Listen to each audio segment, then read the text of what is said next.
আসসালামু আলাইকুম। সবার আগে বাছাই করা ১০টি আন্তর্জাতিক খবর জানিয়ে দেব। প্রথমেই থাকছে শিরোনাম। তবে তার আগে অনুরোধ থাকবে ভিডিওটিতে একটি লাইক দিবেন।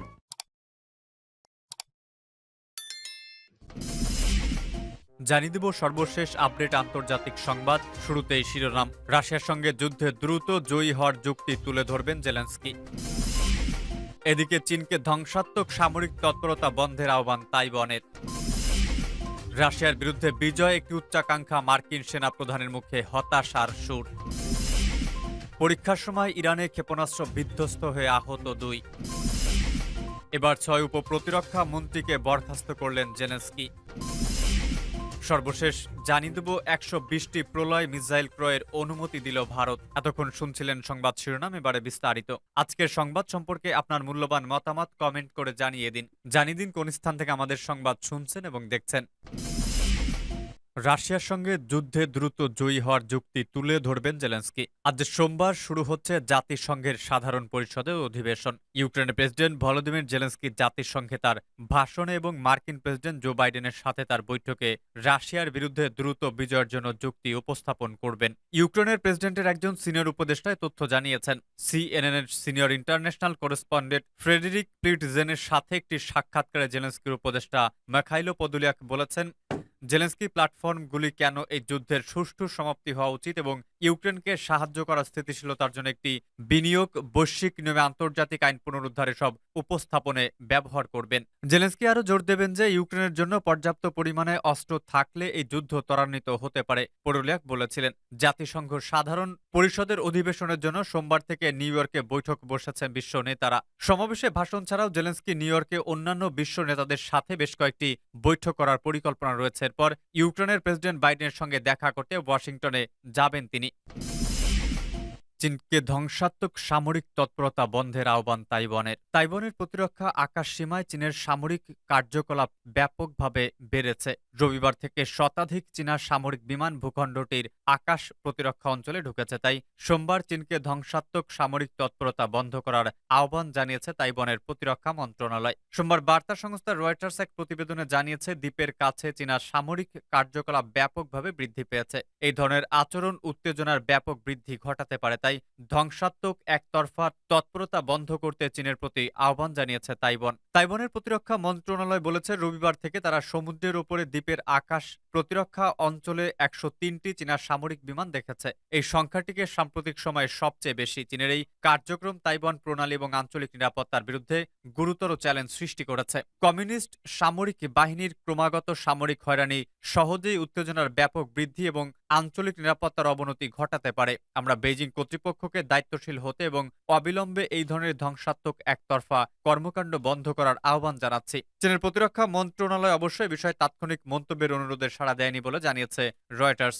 উল্লেখ্য, মূলত চীন স্বশাসিত তাইওয়ানকে তার নিজের এলাকা বলে দাবি করে থাকে, এমনকি প্রয়োজনে বল প্রয়োগ করে একদিন তা দখল করার অঙ্গীকারও করেছে পরাশক্তি এই দেশটি। আর এ কারণে সাম্প্রতিক বছরগুলোতে নিয়মিতভাবে গণতান্ত্রিকভাবে শাসিত এই দ্বীপের চারপাশে সামরিক মহড়া চালিয়েছে দেশটি।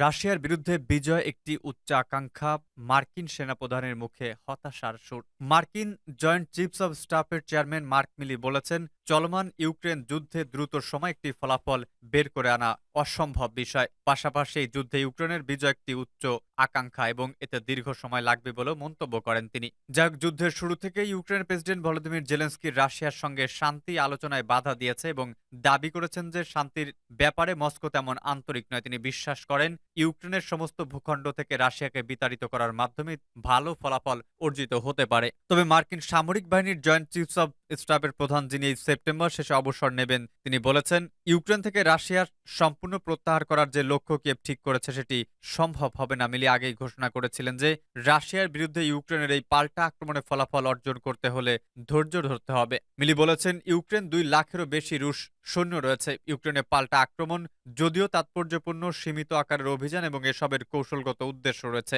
এমনকি ইউক্রেনীয়রা তাদের লক্ষ্য অর্জন করলে তারাও এখনও তাদের দেশ থেকে রাশিয়ান বাহিনীকে সম্পূর্ণ বিতাড়িত করতে সক্ষম হবে না, কারণ এটি একটি বিস্তৃত কৌশলগত লক্ষ্য যা শুধুমাত্র ভলোদিমির জেলেনস্কি অনুসরণ করেছেন। রাশিয়ার সাথে বর্তমান যুদ্ধে ইউক্রেনের বিজয় সম্পর্কে শীর্ষস্থানীয় এক মার্কিন কর্মকর্তার হতাশার অভিব্যক্তি থেকে এটি বোঝা যাচ্ছে যে কিয়েভের পূর্ব ও দক্ষিণ পূর্ব অঞ্চলে রাশিয়ার বাহিনীর অবস্থানের বিরুদ্ধে ব্যাপক পাল্টা আক্রমণ কিয়েভ তার কাঙ্ক্ষিত লক্ষ্য অর্জনে ব্যর্থ হয়েছে। হোয়াইট হাউস স্বীকার করেছে যে তারা ইউক্রেনের যুদ্ধে $111 বিলিয়ন বেশি ব্যয় করেছে। পশ্চিমরা কিয়েভকে উন্নত সরঞ্জাম সরবরাহের বন্যা বইয়ে দেওয়া সত্ত্বেও ইউক্রেনীয় বাহিনী পাল্টা আক্রমণে রাশিয়ার বিরুদ্ধে উল্লেখযোগ্য সাফল্য অর্জন করতে পারেনি এবং বরং নিজেরাই ব্যাপক ক্ষয়ক্ষতির মুখে পড়েছে।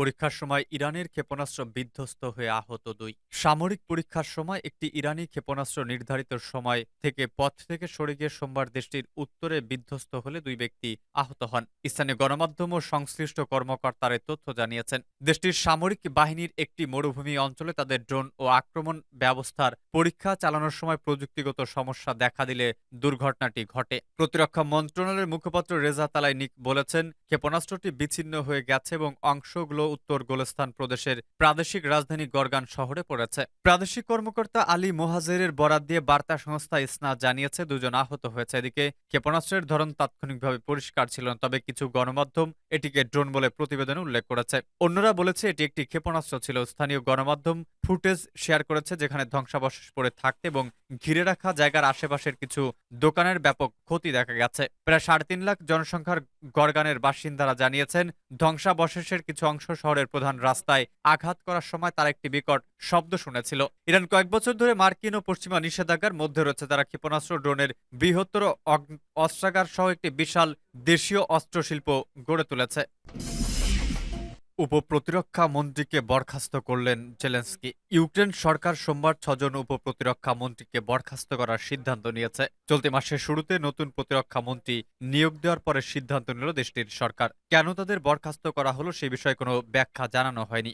বরখাস্ত উপমন্ত্রীদের মধ্যে রয়েছেন হানা মালিয়ারা। তিনি ইউক্রেনের বিরুদ্ধে রাশিয়ার যুদ্ধের বিষয়ে পাবলিক আপডেট জারি করতেন। প্রায় 2 সপ্তাহ আগে অলেক্সি রেজনিকভের স্থানে রুস্তেম উমেরভকে প্রতিরক্ষা মন্ত্রী নিয়োগ দেওয়া হয়। রেজনিকভ মন্ত্রী থাকার সময় তার মন্ত্রণালয়টি দুর্নীতিগ্রস্ত ছিল বলে অভিযোগ পাওয়া যায়, যদিও তিনি নিজে কোনো অভিযোগের মুখোমুখি হননি। উমেরভ যখন পদটি নেন তখন অগ্রাধিকারের ভিত্তিতে কিছু কাজ করার কথা বলেছিলেন। এর মধ্যে রয়েছে প্রতিরক্ষা বাহিনীর সমন্বয়ের জন্য মন্ত্রণালয়কে প্রধান প্রতিষ্ঠান করা, প্রত্যেক সৈনিকের মান বৃদ্ধি করা, ইউক্রেনের সামরিক শিল্পের বিকাশ এবং দুর্নীতির বিরুদ্ধে লড়াই করা। রুস্তেম উমেরভ মুসলিম সংখ্যালঘু ক্রিমিয়ান তাতার সম্প্রদায়ের একজন নেতৃস্থানীয় সদস্য। দ্য গার্ডিয়ান জানিয়েছে, উমেরভ সোভিয়েত উজবেকিস্তানে জন্মগ্রহণ করেন। তার পরিবারকে স্টালিনের অধীনে নির্বাসিত করা হয়েছিল এবং 1980 সাল থেকে 1990-এর দশকে তাতারদের ফিরে আসার অনুমতি দেওয়া হলে শৈশবের বয়সেই তিনি ইউক্রেনের ক্রিমিয়ায় ফিরে আসেন।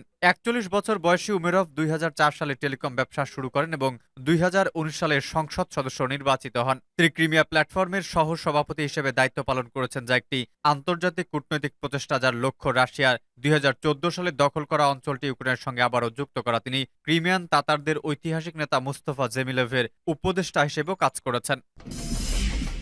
120টি প্রলয় মিসাইল ক্রয়ের অনুমতি দিল ভারত। 120টি প্রলয় মিসাইল কেনার অনুমোদন দিয়েছে ভারতের প্রতিরক্ষা মন্ত্রণালয়। এই প্রলয় ব্যালিস্টিক মিসাইল 150 থেকে 500 কিলোমিটার দূরত্বের লক্ষ্য ভেদ করতে সক্ষম। প্রয়াত প্রতিরক্ষা প্রধান বা chief of defence staff Bipin Rawat যখন সেনাপ্রধান ছিলেন তখন থেকে এই প্রলয় মিসাইল তৈরির কাজ চলছিল। গত 2021 সালের 21 এবং 22 ডিসেম্বর এই মিসাইল সফল পরীক্ষা করা হয়। ভারতীয় গণমাধ্যম হিন্দুস্তান টাইমসের প্রতিবেদনে বলা হয়েছে, প্রথম পর্যায়ে 120টি প্রলয় ক্ষেপণাস্ত্র কেনা হবে। এর সবগুলি মোতায়েন করা হবে চীন ও পাকিস্তান সীমান্তে। এই প্রথম স্বল্পপাল্লার ব্যালিস্টিক মিসাইল সীমান্তে মোতায়েন করার সিদ্ধান্ত নিয়েছে ভারতীয় সেনাবাহিনী। তাওয়াং সংঘর্ষের পর এই মিসাইল মোতায়েনের সিদ্ধান্তে ভারতের সম্পূর্ণ ভারতীয় প্রযুক্তিতে তৈরি হয়েছে প্রলয় মিসাইলটি।